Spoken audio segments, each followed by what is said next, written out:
I opened a kindergarten that only accepts small animals as students. As winter approached, a tabby cat showed up at my door. "Excuse me, I don't have parents. Can I still enroll? If not, I can work as a security guard. My salary only needs to be one dried fish. If that still doesn't work, it's okay. I'll just go to sleep, and winter will pass." Later on, I always had a little paw print following me. Wherever I went, the little paw prints would bloom. I had inherited my family's bankrupt kindergarten. Because there were no new students enrolling, I decided to recruit a batch of small animals as students. When the neighbors heard about this, they immediately brought their dogs over. "This is wonderful. I was just thinking that Buster was too lonely staying at home by himself. Sending him here to you puts all my worries to rest. Teacher Silas, please make sure to remind my dog to go potty. There are little snacks in his backpack. Remember to only feed him one small piece at a time." Just as I was feeding Biscuit his snacks, I suddenly heard Biscuit's voice. "So yummy! So yummy!" "I'm going to eat a few more bites while the teacher isn't looking." I immediately snapped back to reality and took the rest of the snacks away. "No, you don't. Your mom said you can only eat one small piece at a time. If you eat too much, your tummy will hurt." Why can the teacher understand what I'm saying? I was completely dumbfounded too. However, I quickly accepted this strange phenomenon of being able to understand animal speech. I led Biscuit into the classroom. Instantly, a cacophony of noisy voices came rushing into my ears, all fighting to be heard over one another. "Where's Mom? Where's Mom? Dad, I can't hold it in anymore. Where's Mom? Quiet!" I could hear you all arguing from outside. This group of little kids, no, little dogs, was way too noisy. Unable to hold back, I smacked the table. Then, I took out a can of wet food, using both the stick and the carrot. "The best-behaved little dog gets to eat this canned food. Who is the best-behaved little dog?" Sure enough, I had all the little ones completely under my control as they obediently sat down on the floor. "Teacher, I want to go potty." Flustered, I hurriedly put down the canned food and quickly took this Labrador out to the lawn outside to take care of business. The first day finally came to an end amidst a flurry of chaos. That evening, the neighbors were full of praise in the group chat. The dogs had burned off all their energy at school during the day, so as soon as they got home, they fell right asleep. They didn't even have the time or energy to tear the house apart anymore. The other neighbors were incredibly tempted upon hearing this and planned to enroll their pets the very next day. Some had even already transferred the registration fees to my account. Early the next morning, the kindergarten welcomed 10 new students. Because the workload was simply too overwhelming, I had to hire new staff. As soon as the recruitment notice was posted, several people showed up at the door for interviews. The first was a burly man named Elias. I've worked as a driver, a security guard, and a delivery man. But because I looked too intimidating, people constantly complained about me, and I would get fired after just a few days on the job. "Excuse me, would you be able to take me in here?" The moment I saw him, my eyes lit up. He had strength and wasn't afraid of hard work. He was the absolute perfect candidate for walking dogs. The second person to arrive was a college student named Celeste. She loved small animals, but was a bit introverted and didn't like dealing with people. It was a perfect match. That was exactly the kind of talent we needed. The third was a kind-looking, motherly woman named Valeria, who was an excellent cook. Her interview happened right at lunchtime. Valeria effortlessly whipped up 3 dishes and a soup, complete with beautiful colors, tantalizing aromas, and incredible flavors. I ate until I was practically in tears of joy. I finally didn't have to live off takeout anymore. I hired her on the spot and put her in charge of our 3 meals a day. Just like that, the 4 of us ran the place. I had started up the pet kindergarten, and as word spread among the neighbors from 1 person to 10, and from 10 to 100, more and more people wanted to send their pets to us. One day, Celeste suddenly came looking for me. "Teacher Silas, Buster seems really upset today." Buster was the border collie belonging to my upstairs neighbor. I followed Celeste to the lawn and saw Buster lying listlessly on the ground, letting out a heavy sigh every now and then. I approached Buster and asked him softly why he was so unhappy. "A little brother came to our house. Mom doesn't like me anymore. I even heard Dad say that he's going to send me away." I immediately understood what was going on. A few days ago, Buster's mom had given birth to a baby and handed out celebration candies to all the neighbors in the building. Everyone was hovering around the new baby and likely neglected Buster. Buster was very sensitive and prone to overthinking things. But I knew Buster's mom. She would never send Buster away. I gently guided him. When Dad said he was going to send Buster away, what did Mom say? Mom said. Mom scolded Dad. She told him he wasn't allowed to ever bring that up again, and she yelled at him really badly. Mom didn't say she didn't want Buster. He stood up and happily bounded over to play with Celeste. His head immediately went right into playing fetch with the frisbee. However, just to be on the safe side, I still sent a text message to Buster's mom, explaining Buster's situation to her. She replied immediately. No wonder he hasn't been eating properly lately. Thank you so much, Teacher Silas. Tonight, I will have a clear talk with Buster and make sure he knows I won't ever give him away to anyone else. But teacher, how did you know what Buster was thinking? I told a little white lie, claiming that I knew pet psychology and could analyze an animal's inner thoughts through their body language and facial expressions. That's amazing, just like the pet communicators on the internet. I chuckled softly and didn't deny it. The news that I could communicate with pets spread throughout the homeowners group chat just like that. Oh my. It didn't take long before people started adding me as a friend, wanting to schedule pet communication sessions. After accepting one friend request, an elderly grandmother arrived at my door holding a small kitten. I heard that you can communicate with animals. My little Cleo has been eating very little lately, and she keeps running outside all the time. What exactly is out there that is attracting her so much? I invited the grandmother inside and began asking Cleo. To my surprise, this was what Cleo had to say. Grandma's health isn't good, and she hasn't gone out to hunt lately. Grandma's health isn't good, and she hasn't gone out to hunt lately. Grandma's health isn't good, and she hasn't gone out to hunt lately. I want to help her hunt and bring food back. Grandma never eats her meals on time. Cleo knows what it feels like to have a hungry tummy. It hurts so much. It hurts so bad. Upon hearing this, the grandmother's eyes grew moist, and she gently stroked Cleo's head. My sons all think I'm a burden, and no one is willing to take care of me. To think that I've lived my whole life, and the one who cares about me the most is a cat. Listening to the grandmother, I learned that Cleo was a stray cat she had adopted. At the time, Cleo was starving and at death's door, lying in a trash can waiting to die. The grandmother had brought her home and saved her by nursing her with milk bite by bite. Rest assured, Cleo, Grandma is fine. Grandma only wants Cleo to be healthy and safe. Cleo let out a soft meow and rubbed her head affectionately against the grandmother. Cleo also wants Grandma to live forever and never die. Cleo is very strong. I can already catch mice. Cleo can take care of Grandma. Hearing this, my nose stung with emotion, but I still earnestly told Cleo that grandmothers cannot eat mice, and she didn't need to catch mice and bring them home anymore. What about geckos? No. Grasshoppers? No. What about snakes? Absolutely not. All right then, Cleo will be a good girl and stay at home from now on. After the grandmother and Cleo left, the room suddenly felt incredibly empty and quiet. It was so chilly that I let out a sneeze. Picking up my phone to check, I realized it was already late October. Winter was fast approaching. On this particular day, the moment I stepped into the kindergarten, I was blocked by a dark silhouette. It turned out to be a tabby cat. He stood right in front of me without saying a single word.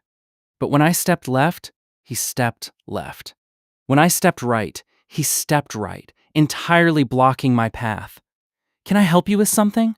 I crouched down and asked, only to see the tabby take a deep breath. I don't have parents. Can I enroll? I know I need to pay tuition to enroll, but I don't have any money. If that's not possible, I can work as a security guard. My salary only needs to be one dried fish, or you don't even have to pay me at all. If that still doesn't work, it's okay. I'll just go to sleep, and winter will pass. The more he spoke, the more his confidence waned. His voice grew smaller and smaller until, by the end, it was barely a mosquito's whisper. I smacked my forehead. How could I have forgotten about this? I had heard Cleo mention before that winter is a massive hurdle for stray cats. On one hand, they face the struggle of going days without finding any food. On the other hand, they must find a place to shield themselves from the freezing wind. If they can't find shelter, it's highly likely they will freeze to death in the winter. Seeing that I wasn't saying anything, the tabby cat in front of me softly whispered, "I'm sorry to have bothered you." Then, he turned around, preparing to leave. I hurriedly called out to stop him. You can still enroll even if you don't have parents. Ah, really? Really? You can even call your friends to come to the kindergarten together. I'll go get them right now. In the blink of an eye, he had vanished. A short while later, he brought back 3 people. Well, 3 stray cats. The tabby cat stood at the very front like a big boss, introducing me to his underlings. This is the teacher. He's a very good person. Then, he turned to introduce them to me. This is Marmalade, this is Pearl, and this is Shadow. They are all my underlings. Don't worry, they are very well behaved and won't cause any trouble. My name is Dante. I can catch mice, catch bugs, and I can climb trees. I'm a really good fighter, so I can protect you too. If you need anything at all, just say the word. I was thoroughly amused by his little tough guy demeanor. All right, but I do actually have one request. Tell me. I promise I'll get it done. I need all of you to make it through this winter safely. The freezing winter made me realize that I absolutely had to do something. Without hesitation, I called Elias over, and together we built a small house in the kindergarten's backyard. We insulated it with 3 layers inside and 3 layers outside, placing a small electric heater and plenty of soft, fluffy cushions inside so the stray cats could escape the biting cold. Not only that, but I also bought several temperature-controlled water bowls. Just as I was busying myself in the backyard, Buster arrived, bringing several other small dogs along with him. The moment they arrived, the entire yard was filled with their excited chatter. Teacher, I brought a bag of new dog food. It's super delicious. Hey, adult, the one my mom has is still in my mouth. I haven't eaten it yet. Teacher, I brought my absolute favorite toy. I brought a fluffy blanket. It's incredibly warm. I was so moved that my face was streaming with tears. I accepted the things the little ones brought, but I also made sure to gently scold them. From now on, you are not allowed to sneak things out of your houses anymore. Teacher has everything we need right here. I said this because, at that exact moment, the parents in the group chat were letting out sharp cries of panic. The dog food I just bought went missing too. There's a thief in the neighborhood. I picked up my phone to explain everything to the parents. To my surprise, after that explanation, the kindergarten's backyard suddenly gained over a dozen bags of cat food, dozens of cushions, and all sorts of canned cat food, cat treats, and even little clothes for cats to wear. The backyard was getting so full we could barely fit it all. Some parents even wanted to crowdfund to help get the stray cats neutered. I hurriedly intervened to stop them. Thank you all once again for your immense kindness and help. Please rest assured, the kindergarten doesn't lack anything. We will absolutely make sure these stray cats make it through the winter safely. Ever since I opened the pet kindergarten, my previously empty wallet had started bulging again. I didn't save a single penny of it. I used it all entirely on infrastructure and improvements. Thanks to the enthusiastic word-of-mouth promotion from the parents, many people found out about our kindergarten and rushed to send their pets to us. With the kindergarten severely short-staffed, I ended up hiring several more people. One day, Celeste suddenly came running over in a panic, shouting at the top of her lungs. Our whole group rushed over in a hurry to break up a fight. The ones fighting were a husky and a golden retriever. I brought the 2 of them into the office. Speak. Why were you 2 fighting? The fact that I could understand animal speech was no longer a secret in the kindergarten, and the animals were more than happy to communicate with me. He said, my mom doesn't want me anymore. Your mom just doesn't want you anymore. I broke up. The golden retriever was frantic. I hate Dad. I severely reprimanded the husky and made him apologize to the golden retriever. Even after the golden retriever forgave him, she remained sullen and unhappy. Teacher, do you think Mom really doesn't want me anymore? I didn't say a word. Instead, I simply dialed the golden retriever's owner's phone number. Upon answering the call, the young woman was extremely nervous. Teacher, did my Chloe do something wrong? She got into a fight today. What should we do, teacher? Was the other dog hurt? Is it serious? It's fine. It has already been resolved. I'm calling today because of little Chloe. Chloe wants to know, are you going to abandon her and leave her behind? The girl was completely stunned by my question, but she answered truthfully anyway. How could I? I raised Chloe by hand, cleaning up every mess since she was a baby. Even if I break up with that jerk, I would absolutely never abandon her. Hearing this, Chloe was absolutely thrilled. But teacher, you said Chloe wants to know. Can you really communicate with pets, just like Buster's mom said? I didn't deny it, and the girl grew even more excited. Teacher, could you help me ask if Chloe is willing to live with me? After getting a resounding yes from Chloe, I relayed the answer to the girl. She is willing! That's wonderful! I'm going to come pick her up tonight. That evening, I saw a video on the internet. The girl was holding the golden retriever, sneaking suspiciously out of the apartment building's gate, and then taking off at a full sprint. A man chasing from behind was yelling, "You traitorous dog! You have no honor! Don't be afraid, Chloe. Daddy will snatch you back right now." Hearing those words, the golden retriever started running even faster than the girl, and the two of them quickly vanished from sight. Meanwhile, the news that I could communicate with pets was spreading like wildfire in the parents' group chat. Early the next morning, the entrance to the kindergarten was completely blocked by a massive crowd of parents. Seeing me approach, they all surged forward. Teacher, I want to know what my dog is thinking. Teacher, I want a communication session too. I was here first. Teacher, why does my Labrador always love to poop so much? I was dumbfounded, but I quickly snapped out of it and led the parents into an empty classroom. Everyone line up. We'll go one by one. Everyone will get a chance to communicate today. Because there were simply too many parents seeking me out for consultations, I straight up opened a pet psychological counseling room dedicated entirely to pet communication. The first parent to come in for a consultation was Rusty's mom. Teacher, Rusty hasn't had much of an appetite lately. Could you help me ask what's wrong? I nodded and turned my gaze toward the Shiba Inu. It tastes awful. The new food is so disgusting, I'd rather go eat poop. I truthfully relayed this to Rusty's mom, and a flush of red spread across her face. I'm so sorry. I've been making his dog food myself lately. I had no idea that was the reason. I'll go home and immediately improve my cooking skills. The second parent to come in was Jellybean's dad. Jellybean was a very adorable Bichon Frise. Jellybean's dad reached out to hug Jellybean, but Jellybean suddenly barked at him a few times.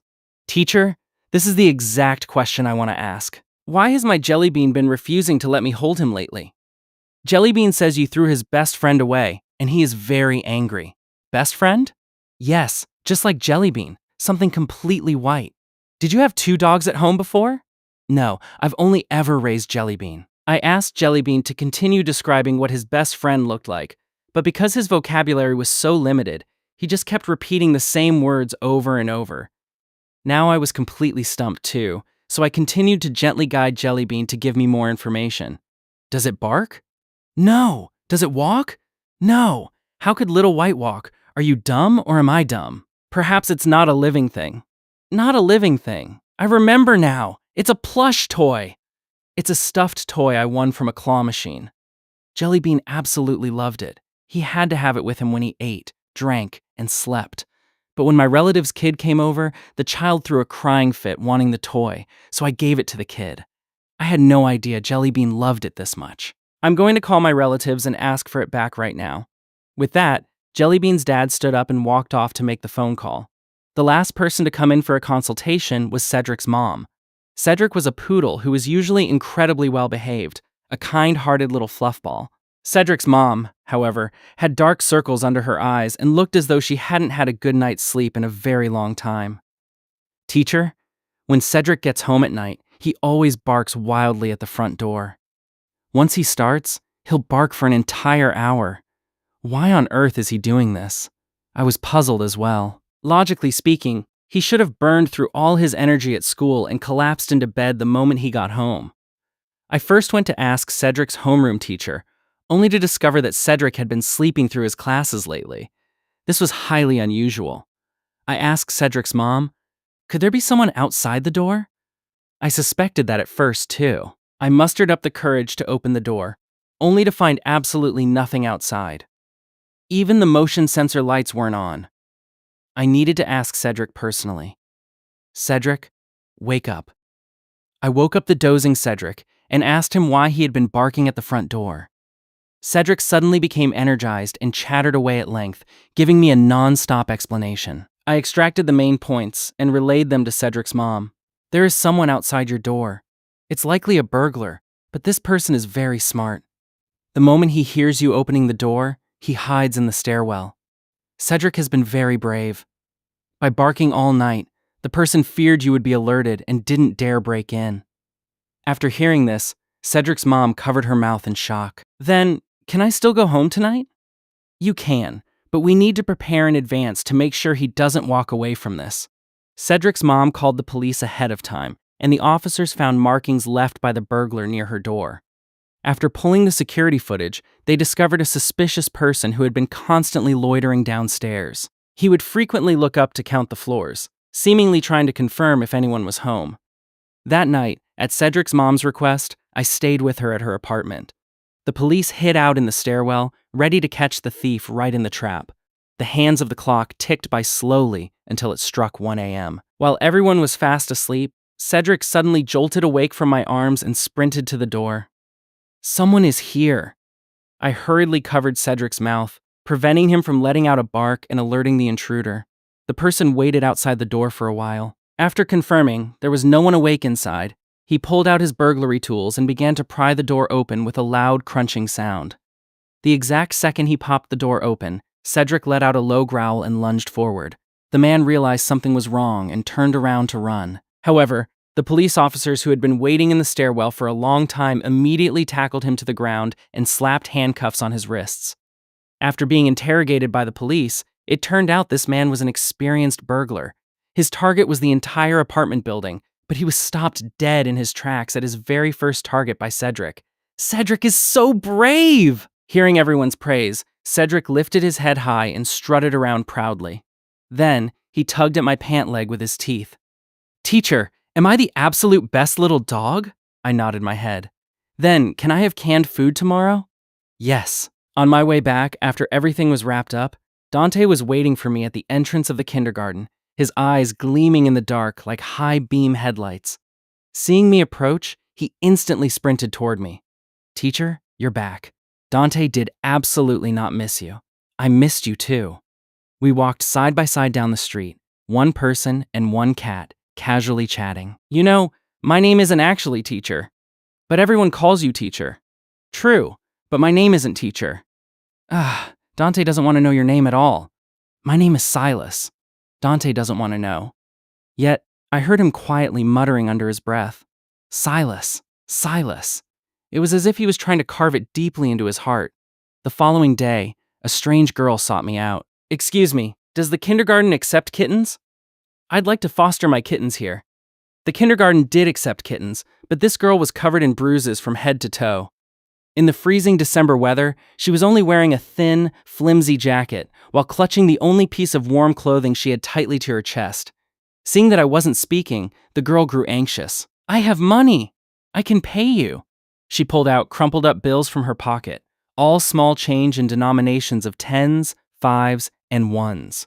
Because she was in such a frantic rush, the bills scattered loosely onto the ground. The girl lowered her head and earnestly picked them up, one by one. I let out a sigh and crouched down to help her pick them up. I watched as the girl's body suddenly froze and massive teardrops fell, melting the snow on the ground. I draped my heavy cotton coat over her shoulders.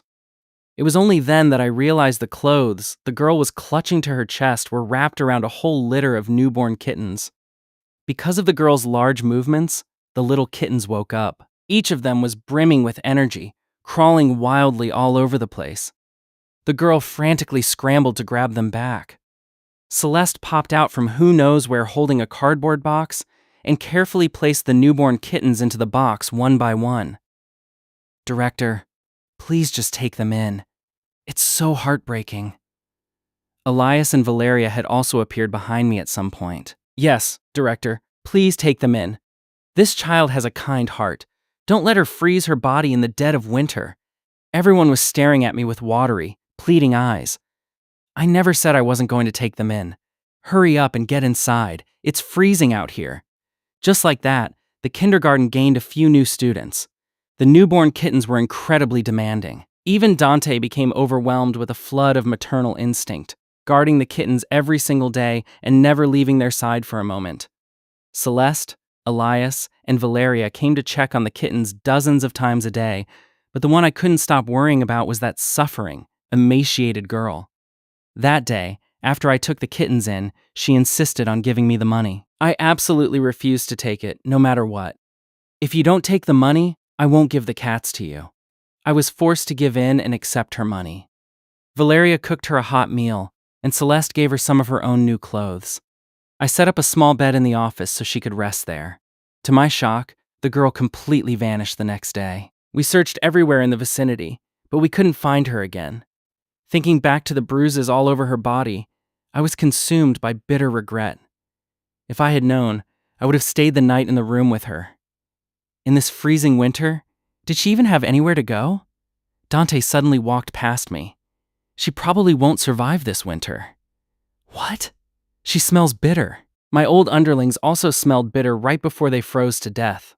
I panicked. I threw my coat on immediately and rushed out the door. Dante followed closely behind me, sniffing the air forcefully with his nose. We searched for a very long time but still couldn't find the girl. I squatted on the ground, breaking down into loud, uncontrollable sobs. What do we do? What do we do, Dante? Don't panic. Don't panic. I have a way. I can figure something out. And he really did figure something out. I watched Dante sprint back to the kindergarten like he was running a 100-meter dash. He called out Marmalade, Pearl, Shadow, and all the other stray cats taking shelter in the cat house. Lifting my head, I saw a massive swarm of tiny silhouettes running toward me with everything they had. Dante had mobilized every single stray cat in the area, dispatching them all in full force to search for the girl's whereabouts. He said the dogs at the kindergarten wanted to come too, but because they weren't familiar with the terrain, he didn't let them. Just as the sky was about to turn completely dark, a tortoiseshell cat found the girl. I sprinted forward following the tortoiseshell cat, and finally, beside a dumpster, I spotted the frail figure collapsed on the ground. I hurriedly scooped her up into my arms and rushed her to the hospital. Thankfully, we brought her in just in time, and her life was no longer in danger. Only then did I learn that the girl's name was Aurora, and she was an orphan. She suffered from severe depression. But right as she was lying in the snow waiting to die, she suddenly heard the faint, desperate cries of newborn kittens. She brushed the snow aside and discovered that the mother cat had frozen to death at some point, leaving behind several pitiful little kittens. Weeping as she spoke, Aurora told me how she dragged herself up, gathered the newborn kittens into her embrace, and used her own body heat to keep them alive. I figured I could wait until they were safe, and it still wouldn't be too late for me to leave. No, I interrupted the girl. What makes you think they are safe right now? What if I'm a terrible person, and the moment you're gone, I throw them back outside to freeze to death? You wouldn't do that. You can't be sure of that. You don't know me. You can't do that. Exactly. So you have to keep an eye on me at all times. Keep living until they are truly safe. Aurora cried again, but this time, there was no endless despair in the depths of her eyes. Later on, the kindergarten gained a child laborer named Aurora. Together, we stayed at the kindergarten, making it through the rest of the winter. Spring was on its way. The newborn kittens grew and changed remarkably every single day. Of course, the biggest change was that they became extremely noisy. After opening their eyes, they treated Aurora as their mother, tailing closely behind her every single day. Or, they would swarm around me asking all sorts of questions, acting just like human toddlers. But it was quite fun, too. To my surprise, when spring finally arrived, the entrance to the kindergarten was swarmed with people. They were all here to enroll their pets. It wasn't just cats and dogs anymore. Parents brought along parrots, turtles, spiders, and more. As the director of the kindergarten, I was completely accustomed to this kind of scene. I systematically led the parents into the school, and then, based on the type of pet, guided them into different classrooms. Sticking strictly to the kindergarten's admission standards, I enrolled the pets that fit our criteria. After getting all of this done, I clapped my hands together and rewarded myself with a massive feast. Right as I was savoring the delicious food, a teacher's shrill scream echoed through the kindergarten. I rushed out immediately, only to see an American Shorthair holding the parrot from the next class in its mouth. Before I even had the chance to intervene, Dante materialized in front of the American Shorthair and slapped it hard across the face. How many times do I have to say it? You cannot eat your classmates! Spit it out, right now! The American Shorthair reluctantly opened its mouth. Thankfully, the parrot wasn't seriously hurt, and it frantically flapped its wings and flew off. The scare had completely drenched my back in cold sweat. That very same day, I immediately called in a construction crew to completely partition off the outdoor activity areas for each individual class. I also bought tons of realistic simulation toys for the animals with hunting instincts to play with. Dante voluntarily stepped up as the captain of the patrol squad. Whenever he caught any sign of a student trying to eat a classmate, he would instantly deliver a swift smack with his paw. With his help, my job became significantly easier. To appease the parrot's parents, I personally brought gifts to their home to apologize. Dante, worried that I was going to get beaten up, stuck to my side and went with me, refusing to step away for even a second. However, the parrot's parents didn't hold it against me too heavily. Instead, they even invited me to stay for dinner. On the walk back to the kindergarten, my mind was entirely focused on thinking of ways to make the kindergarten even better. Dante walked silently by my side. Suddenly, he started looking back over his shoulder frequently, and I quickly took notice. What's wrong? It feels like someone is following us, but then again, maybe not. Maybe my senses are wrong? Anxiously, I looked back over my shoulder, but there was absolutely no one behind us. I wiped the cold sweat from my forehead, assuming I was just scaring myself. Seeing that we were getting closer and closer to the kindergarten gates, I let my guard down. Just then, a crunching sound echoed from right behind me. Dante instantly went on high alert, his tail puffing up as he snapped his head back. But before he could even react, he was brutally kicked several meters away. At the exact same moment, someone clamped their arm around my neck from behind in a tight chokehold. Aren't you a capable one? You can do pet communication, right? Well then, go ahead and communicate now. Let's see who is going to come save you. His voice was incredibly familiar. I instantly recognized it. It was the burglar that Cedric had discovered. I had no idea he had gotten out of jail so quickly. His strength was overpowering, and the air in my lungs was being completely squeezed out bit by bit. I relentlessly elbowed him in the ribs, but it hardly did any good. Right before my vision blurred, I saw Dante staggering to his feet, trying to charge forward. Dante, run! But Dante didn't listen to me this time. He charged straight toward me, gathered his strength, and leaped into the air. Dante slashed his claws straight into the man's eyeball. I heard the man behind me let out a blood-curdling scream, and the crushing grip on my neck loosened slightly. I immediately struck backward with a low blow, and the man let out another agonizing shriek. As he completely let go, I scooped Dante up in my arms and sprinted madly toward the kindergarten. The man pursued us relentlessly, hot on my heels. The distance between us was only a few meters. My stamina was poor, and he was rapidly catching up. The man pulled out a dagger from who knows where and thrust it directly into my back. A searing, fiery pain exploded across my back instantly. Stumbling forward, I crashed to the ground. As I saw the man bringing the knife down for a second strike, I shielded Dante tightly in my arms and squeezed my eyes shut. Right at that exact second, the lights of the kindergarten flared on. Cedric was the first to charge out, barking wildly. Immediately after, a chaotic clamor of voices erupted from the classroom. I'm coming to save you right now. I was saved. Seeing a massive pack of dogs charging straight toward him, the man instantly turned and bolted. But no matter how fast he ran, he could never outrun the dogs. In less than a minute, he was overwhelmed and tackled to the ground. Just then, a crowd of parents rushed out, screaming in shock. Yes, call an ambulance first! The teacher is hurt! Stop the bleeding first! I'm a nurse. Hurry and grab the first aid kit. Lying on the ground, all I saw was stars dancing in my vision. My heart pounded, and my head spun dizzily. Summoning the very last ounce of my strength, I screamed out, "Save Dante first!" Then, I completely passed out. When I woke up, my hospital bed was entirely surrounded by people. Where's Dante? He's fine. The doctor said they were just superficial wounds. All he needed was some bandages. Hearing this news, the heavy stone pressing on my heart finally dropped. I was the one who let him stay at the kindergarten in the first place, and I had promised that I would be entirely responsible for him. What about Cedric's mom? Is she okay? That burglar held a deep grudge. I didn't know if he had gone to hurt Cedric's mom before he came hunting for me. She's perfectly fine. She happened to be away from home that day, so she dodged a bullet.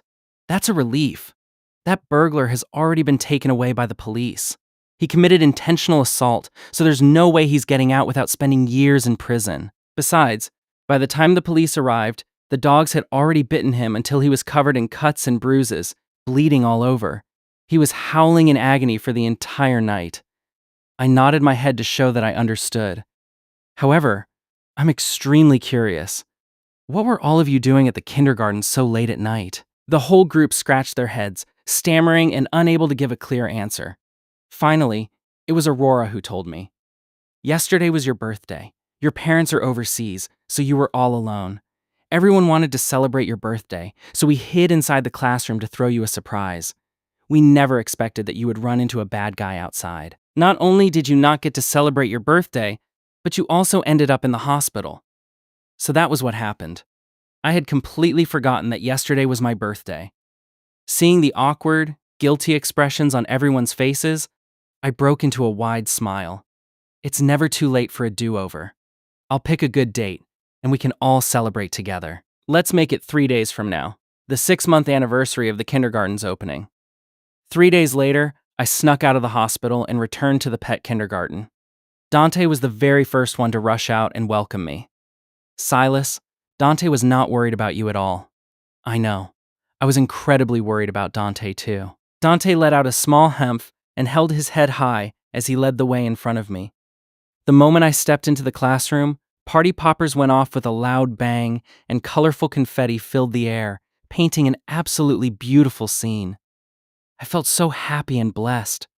Valeria wheeled out the cake and lit the candles. I clasped my hands together in front of my chest to make a wish. I wished that the pet kindergarten would continue to thrive and get better, and that every single animal would live out their days safe and sound. Thanks for watching this incredible story. If you enjoyed it, please like the video and subscribe to the channel for more amazing stories uploaded regularly. Have a great day, and we'll see you in the next story.